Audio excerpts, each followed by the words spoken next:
Welcome back to your channel dear student. देखिए, आपके exam में फिल इन द ब्लैंक से कभी कभी 2 या कि फिर 3 क्वेश्चन पूछ लिए जाते हैं और ये बहुत ही इम्पॉर्टेंट है। निश्चित तौर पर आपको यहाँ से तो क्वेश्चन मिलना ही मिलना है। तो चलिए देखते हैं आज की इस वीडियो में आपको कितना आ रहा है और कितना आप नया सीख रहे हैं। तो पहला क्वेश्चन यहाँ पर आपके सामने आ चुका है। यहाँ पर है, for a moment I was blinded by the cameras bright flash. अब यहाँ पर क्या भरा जाएगा? 4 ऑप्शन आपके सामने हैं। आपको समय दे दिया जा रहा है, आप इसका अर्थ समझ लीजिए। और देखिए, फिल इन द ब्लैंक में कई बार ऐसा होता है कि कोई भी ग्रामर का रूल नहीं लगता है, कोई भी फिक्स्ड चीज़ नहीं लगती है। कई बार ऐसा होता है कि कॉमन सेंस का प्रयोग किया जाता है, यानी कि जिस शब्द की वहाँ पे आवश्यकता होती है वही लगता है। कुछ उसी आधार पर यहाँ पर आपको भरना है कौन सा ऑप्शन सही होगा। डियर स्टूडेंट, अगर आपको लग रहा है कि ऑप्शन नंबर बी, तो बिल्कुल सही लग रहा है, टोटली। अब देखिए, कह रहा है कि फॉर अ मोमेंट, यानी कि एक पल के लिए, आई वॉज टोटली ब्लाइंडेड, मैं पूरी तरह से अंधा हो गया था, by the cameras bright flash, कैमरे के चमकीले फ्लैश से मैं पूरी तरह से, टोटली का मतलब पूरी तरह से क्या हो गया था? अंधा हो गया था, एक क्षण के लिए, एक मोमेंट के लिए। ठीक है, एक मोमेंट के लिए, एक पल के लिए मैं पूरी तरह से कैमरे के फ्लैश से क्या हो गया था? अंधा हो गया था, पूरी तरह से, टोटली। ठीक है, उम्मीद है कि समझ में आया होगा। आगे बढ़ते हैं।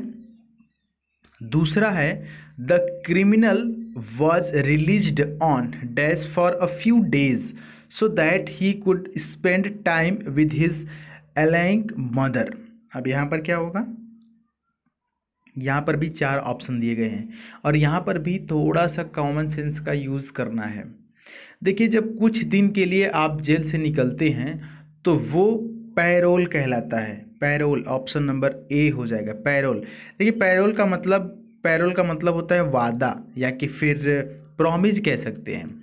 तो एक प्रकार से समझ लीजिए कि वादा होता है कि नहीं, आप कुछ देर के लिए जाइए। जो लोग जेल में जाते हैं और लंबी सज़ा होती है, बीच में अगर कुछ उनको काम पड़ गया या किसी की डेथ हो गई घर पे या कोई ऐसा इमरजेंसी है, तो वो लोग पेरोल पे बाहर होते हैं। आपने इस शब्द को सुना होगा कि फला एक्टर या फला लीडर जो है वो पेरोल पे बाहर चल रहा है, या उनकी कोई मूवी की शूटिंग बाकी थी तो वो पेरोल पे निकलते हैं। तो एक प्रकार से पेरोल का मतलब वादा होता है, एक प्रकार से एग्रीमेंट होता है कि इतने दिन के लिए बाहर रहना। ठीक है, चलिए अब अगला है, let the cat out of the house well back, या कि फिर काट। क्या होगा इसमें से? अब देखिए, यहाँ पर कोई भी ग्रामर का रूल काम नहीं करने वाला है, कोई भी कॉमन सेंस काम नहीं करने वाला है। कॉमन सेंस तभी काम करेगा जब आप इस चीज़ को पहले से जानते होंगे, क्योंकि ये एक ईडियम है। जी हाँ, ईडियम भी फिल इन द ब्लैंक के तौर पर पूछ लिया जाता है। तो यहाँ पर एक जो पूरा ईडियम है, let the cat out of the bag, option number C होगा। यहाँ पर बैग भरा जाएगा। सर, इसका मतलब क्या होता है? देखिए, let the cat out of the bag का मतलब होता है रिवील अ सीक्रेट केयरलेसली और बाय मिस्टेक, यानी कि कोई भी गुप्त चीज़ या कि फिर कोई गुप्त बात लापरवाही से या कि फिर गलती से प्रकट हो जाना या कह देना। इसको याद कैसे करेंगे? देखिए, मान लीजिए कि एक बिल्ली है और वो बैग में रखी हुई है और आप किसी से छुपाना चाहते हैं, घर वालों से या किसी से। लेकिन क्या होगा कि let the cat out of the bag, अचानक से बिल्ली बैग के बाहर आ जाती है, तो वो जो गुप्त रहस्य, जो चीज़ आप छुपाना चाहते थे, वो या तो आपके मिस्टेक से आ गई या तो आपकी लापरवाही से आ गई। तो इस चीज़ को बोलते हैं let the cat out of the bag. कोई भी गुप्त चीज़ अचानक से या कि फिर गलती से बाहर आ जाना। ठीक है, चलिए आगे बढ़ते हैं। बहुत ही आराम से समझाएंगे, ज़्यादा हड़बड़ी मचाने की ज़रूरत नहीं है, टीआरपी बटोरना नहीं है यहाँ पर, समझ रहे हैं ना। We should never dash with the rule of driving, rules of driving. यहाँ पर बताइए क्या होगा? जैसे आप देखते हैं कि टीवी न्यूज़ में आजकल जैसे ही न्यूज़ आप ओपन करेंगे, पूरा पूरा हल्ला कबाड़ मचा रहता है, 3-4 लोग बैठे रहते हैं, उसमें कुछ समझ में आता नहीं है कि कौन क्या कह रहा है। हालांकि मीटिंग होने के बाद सभी लोग एक ही हो जाते हैं, तो कुछ इस प्रकार से माहौल बनाया जाता है।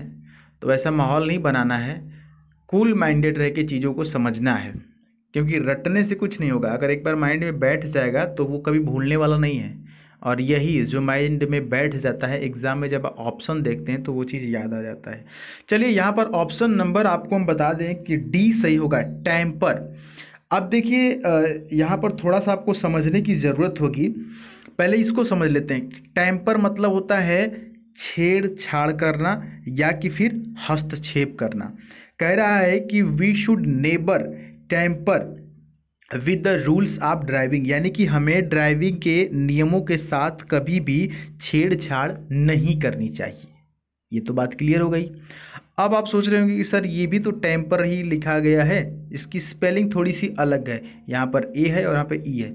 तो सर इसका मतलब देख लीजिए क्या होता है। इसका मतलब होता है, ये जो टेम्पर, इसका मतलब स्वभाव होता है। कहते हैं कि टेम्पर मत खो भाई, अपना टेम्पर मत खो, यानी कि अपना स्वभाव जो है, अपनी जो मनोवृत्ति है उसको मत खो, यानी कि टेम्पर का मतलब मनोवृत्ति होता है। लेकिन जो ये टेम्पर है जो यहाँ पर सही होगा, उसका मतलब होता है छेड़छाड़ करना या कि फिर हस्तक्षेप करना। ठीक है। और रैकेन लिखा हुआ है ऑप्शन नंबर सी में, इसका मतलब होता है अनुमान करना या कि फिर गणना। और एक और शब्द है trifle, option number A. Trifle का मतलब होता है तुच्छ।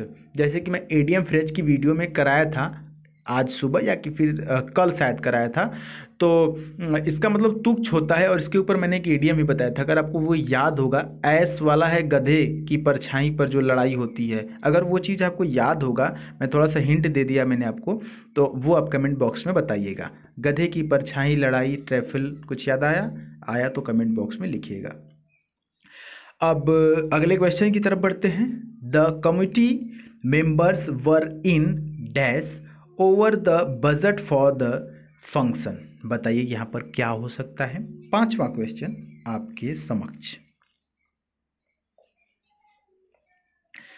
यहाँ पर एक चीज़ और हम आपको बता दें कि जो कमिटी लिखा हुआ है, कमिटी, ये काफ़ी इंपॉर्टेंट वर्ड है एग्जाम की दृष्टिकोण से। COMMITTEE, ये आपकी स्पेलिंग टेस्ट में कई बार पूछा गया है। इसको याद कैसे करना है, देखिए MM भी है और T भी है और E भी है। ऐसे वर्ड बहुत खतरनाक होते हैं और आपके एग्जाम में डबल लेटर वाले वर्ड बहुत ज़्यादा पूछे जाते हैं। चलिए इसको याद रख लीजिएगा, लिख लीजिएगा। आते हैं आपके क्वेश्चन पर। देखिए यहाँ पर डिसेंट होगा, ऑप्शन नंबर बी सही। डिसेंट का मतलब होता है मतभेद या कि फिर असहमति।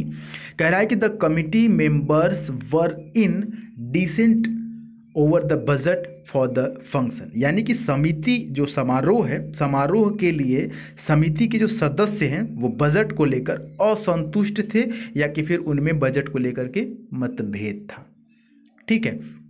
और ऑप्शन नंबर सी आप देख सकते हैं, डिफरेंस लिखा हुआ है। डिफरेंस का मतलब होता है सम्मान, डिफरेंस यानी कि सम्मान या कि फिर आदर। और ऑप्शन नंबर डी में देख सकते हैं कि यहाँ पर भी डिसेंट लिखा हुआ है, इसका मतलब होता है अवतरण, अंश या कि फिर कुल, जिसको बोलते हैं कुल या वंश जो होता है वंश। और ऑप्शन नंबर ए डिफरेंस लिखा हुआ है, इसका मतलब होता है अंतर। तो ये देख रहे हैं, ये दोनों डिफरेंस और ये दोनों एक जैसे दिख रहा है आपको, और ये दोनों एक जैसे दिख रहा है, एक जैसे पढ़ा जा रहा है। तो यही सारी चीज़ें कंफ्यूज करती हैं फिल इन द ब्लैंक में। स्पेलिंग्स को ध्यान रखेंगे और मतलब को माइंड में बैठाए रहेंगे तभी हो पाएगा, रटे रहेंगे तो दिक्कत होगा। और डियर स्टूडेंट, आप ना एलिमिनेशन वाला जो नियम होता है उसको लगा करके क्वेश्चन सॉल्व करिएगा, बेहद आसानी से होगा।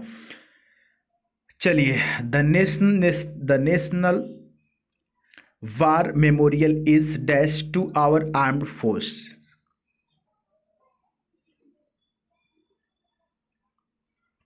यहाँ पे स्पेलिंग कुछ गड़बड़ लग रही है, बताइए यहाँ पर सही क्या होगा।